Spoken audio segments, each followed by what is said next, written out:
con el auspicio del Grupo Digama.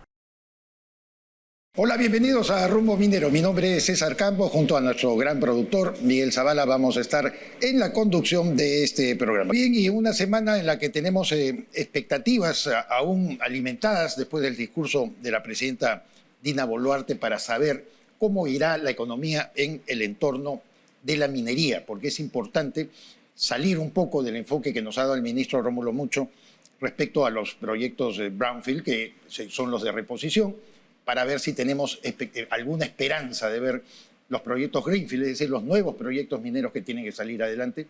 Y para ello vamos a contar con la presencia de Luis Miguel Castilla, exministro de Economía y Finanzas, y también director de Vidensa Instituto, para analizar este aspecto. Así es, César. Bueno, también tendremos la presencia de Eric García Portugal, exdirector general de Hidrocarburos del Ministerio de Energía y Minas, para comentar y nos indica cómo van las finanzas de Petroperú, luego del mensaje presidencial de la presidenta Dina Boluarte, en la cual ha indicado que va a haber una etapa de reestructuración y austeridad. Vamos a ver qué pasará con esta entidad estatal. Efectivamente, el directorio presidido por Oliver Starr, al parecer de muchos analistas, está haciendo las cosas bien, está con horizonte.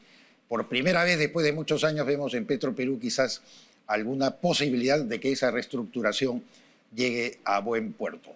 Vámonos inmediatamente con las noticias mineras de la semana a cargo de Gabriela Chico.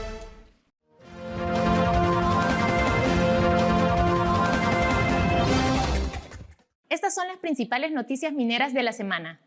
La brasileña Nexa Resources, operadora de la mina subterránea de zinc más grande del Perú, Cerro Lindo, reportó un destacado desempeño financiero en el segundo trimestre de 2024.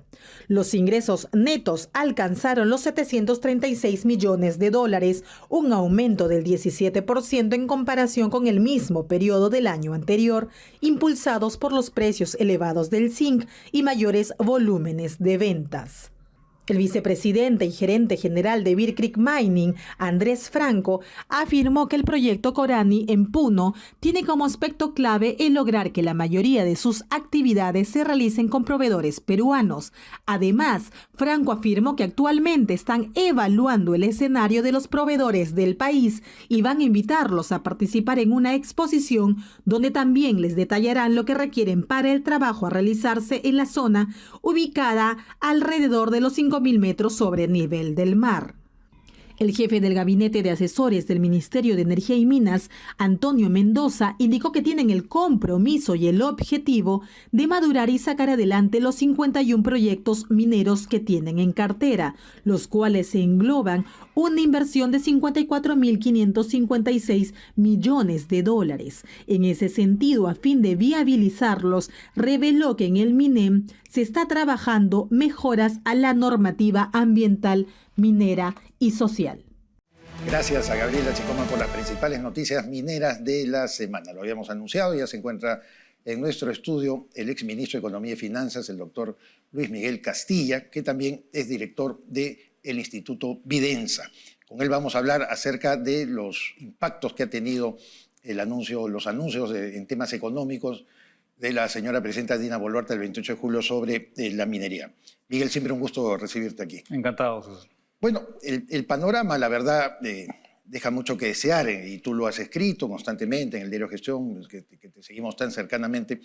En realidad, pareciera que la presidenta Boluarte se llena de un entusiasmo a veces muy, muy frágil, ¿no? Porque no está corroborado ni siquiera por los ingresos públicos, los ingresos fiscales, dado que el Parlamento se ha dedicado a perforar pues, el sistema político. Pero quisiéramos saber y conocer tu impresión, digamos, lo bueno, lo malo, lo feo del anuncio en materia económica. Creo que la presidenta, desde que inició su mandato, no tiene una lectura clara de cuál es la percepción ciudadana y su capacidad de transmitir mensajes que efectivamente cambian las expectativas. Lo bueno es que no hay ningún tipo de complejo de promover la inversión privada, por lo menos en la retórica oficial al más alto nivel. Se ratifica que cerrar brechas a través de asociaciones público-privadas es la forma de hacerlo. Proinversión ha tenido una buena actividad, eso es muy destacable. Creo que en el sector minero hace una clara apuesta por materializar proyectos y eso es distinto a lo que ocurría hace 5 años, donde la minería era una ausencia, una omisión de discursos presidenciales porque se veía como políticamente incorrecto. Le da un énfasis a la infraestructura que creo que es bueno y de ahí creo que el mensaje comienza a entrar en el área más de las tierras movedizas, porque trata de abarcar demasiado tema, demasiada promesa, cosa un poco, una menudencia en anuncios y un mensaje tan largo, tan extenso, pierde la efectividad de centrar pues, en 4 o 5 ejes puntuales con medidas reales. Y hay omisiones. Omisiones tienen que ver con, creo yo, una tratativa mucho más efectiva respecto a la minería ilegal, que sigue avanzando, respecto a la inseguridad ciudadana, que es un gran impuesto que hoy día mina el pilar básico del capitalismo popular que está sujeto a extorsiones, a pagos. Entonces, y la omisión para mí, como economista, la más grande, es que promete mucho, pero no dice cómo va a darle viabilidad financiera a sus promesas. Entonces, creo que es un discurso que nuevamente perdió la oportunidad de engancharse con la población, pero que hay que rescatar que ciertamente hay mensajes positivos en la promoción de la inversión privada en particular. Luis Miguel, como tú mismo lo has mencionado, sorprendió, ¿no?, que la presidenta Dina Boluarte hablara de minería y del efecto dinamizador, pero sorprendió mucho más el respaldo que le ha dado el gobierno al proyecto Tía María y los beneficios que traerá para Arequipa, las comunidades del Valle del Tambo y para el país en general. ¿Te sorprendió este anuncio del respaldo del proyecto Tía María? Y también hay preocupación de que todo esto quede en palabras, ¿no? ¿Cuál debe ser ahora de aquí en adelante la labor del gobierno respecto al sector minero? Bueno, se muestra que es una presidenta que está en sintonía con el ministro del sector, porque el ministro del sector ha promovido sin titubeos un proyecto tan importante como Tía María. Yo presumo de que se ha ido avanzando, creando las condiciones, especialmente a nivel de los actores locales, para que mitigar conflictividad social. Es un proyecto que se torna emblemático porque cumplió con todos los requisitos formales, pero que no obtuvo pues, la famosa aceptación social. Creo que hoy día estamos en mejor posición que en el pasado, pero creo que lo central es que la empresa avance con su proyecto de crear una represa que le dé acceso a recurso hídrico, se dice para irrigar 11.000 hectáreas, beneficiar a 5.000 agricultores, y esto debe empezar lo más pronto posible. Creo que los mensajes son adecuados. Ahora manejar y mitigar riesgos va a ser la tarea principal, que debe ir más allá de lo que el Ministerio de Energía y Minas o el gobierno quiera, sino tener un convencimiento más proactivo de parte del gobernador, que se ha mostrado, yo creo que relativamente tibio, y obviamente actores locales que muchos son importados, no vienen necesariamente de la zona de influencia, pero me alegra que se la juegue por algo. Yo he sido muy crítico del gobierno de no querer generar olas con anuncios. Ahora lo importante es que acompañe y que genere esta mayor aceptación para un proyecto que es tan emblemático para el país. En el corto plazo tenemos más que todo la ejecución de los proyectos Brownfield, es decir, la reposición de muchas unidades mineras, esta Quellaveco, ampliación, está Corani, está Chalcobamba, en fin, los ha mencionado la presidenta, y el ministro Rómulo Mucho también ha señalado eso, poniendo atención en que tenemos esta serie de reposiciones, pero que tenemos que apostar también a los proyectos y a las propuestas Greenfield, es decir, a las nuevas inversiones, porque hay que abrirlas. ¿Tú piensas, Miguel, de que hay espacio para ello en el mediano plazo, en el corto plazo, tal como están yendo las cosas? Bueno, Tía María es un proyecto Greenfield. Zafranal es otro que es Greenfield. Y los dos en Arequipa y están en vías de, ojalá, finalmente materializarse. Entonces creo que tiene que haber una mayor apuesta respecto a crear las condiciones para que estos proyectos se den. Y esto se va a dar en función de la capacidad del Estado, sus 3 niveles, y de la empresa, de solucionar algunos problemas que son claves, que impiden que muchos de estos proyectos se den. Un factor es el acceso al recurso hídrico. Correcto. Cajamarca, por ejemplo, que sabemos que es la región que tiene el mayor potencial minero en el país, ahora se ha vuelto a conversar de darle viabilidad a la presa de Chonta, y eso podría darle agua a la ciudad de Cajamarca y habilitar una mayor aceptación a la región que es más rica en el país, en cobre, en oro.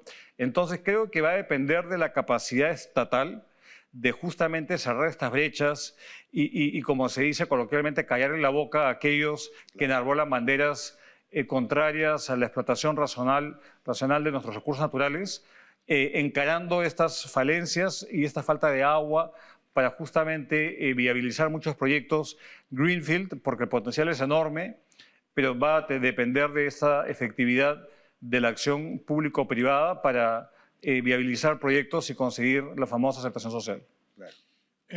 Rómulo, mucho hace unos días ha mencionado que el tema del combate a la minería ilegal debe estar a cargo del Ministerio del Interior y de las Fuerzas Armadas. En el discurso también de la presidenta Dina Boluarte mencionó algunas acciones aisladas, ¿no?, respecto a la lucha contra la minería ilegal.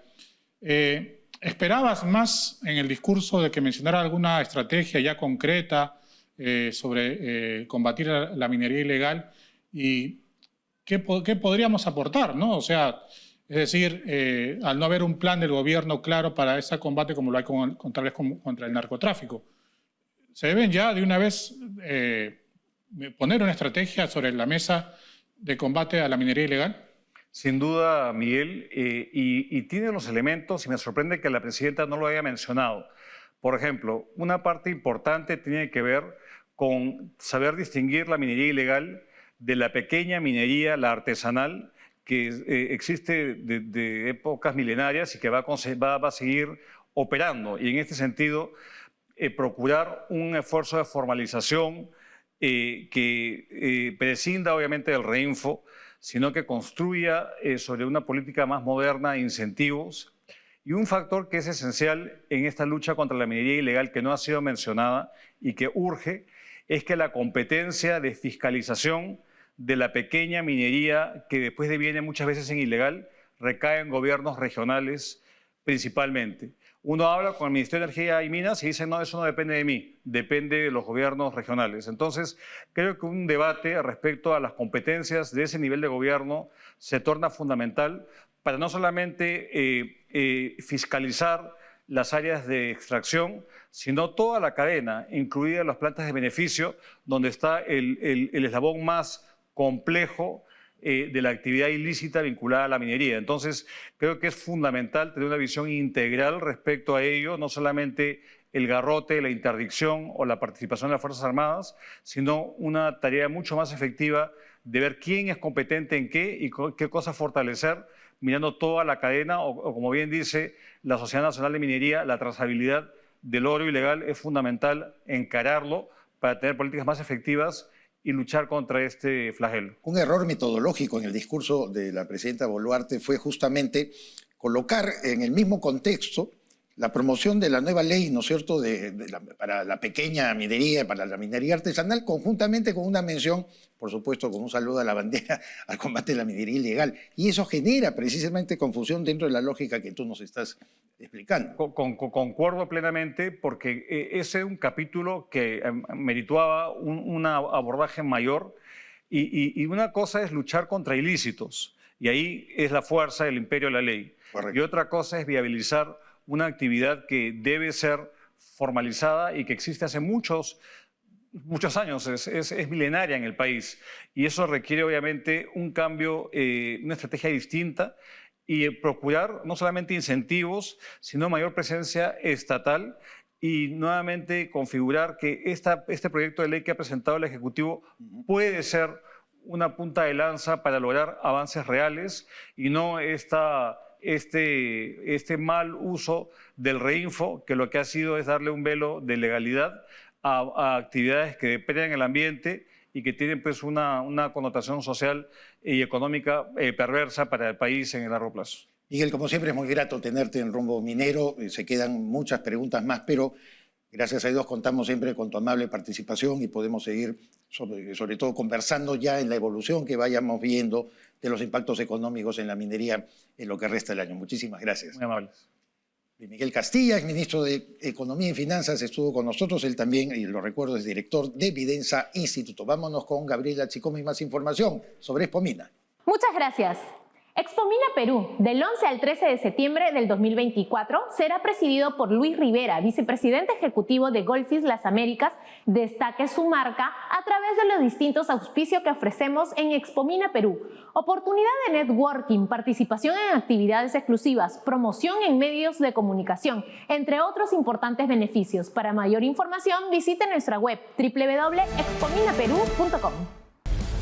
Prepárate para convertirte en un talento de la industria minera estudiando y viviendo en un mismo lugar. En menos de 11 meses puedes alcanzar tus sueños con una carrera técnica en CETEMIN, el único internado en Perú. Ofrecemos un entorno completo para tu formación con todo lo que necesitas para estudiar y triunfar. Visita cetemin.edu.pe.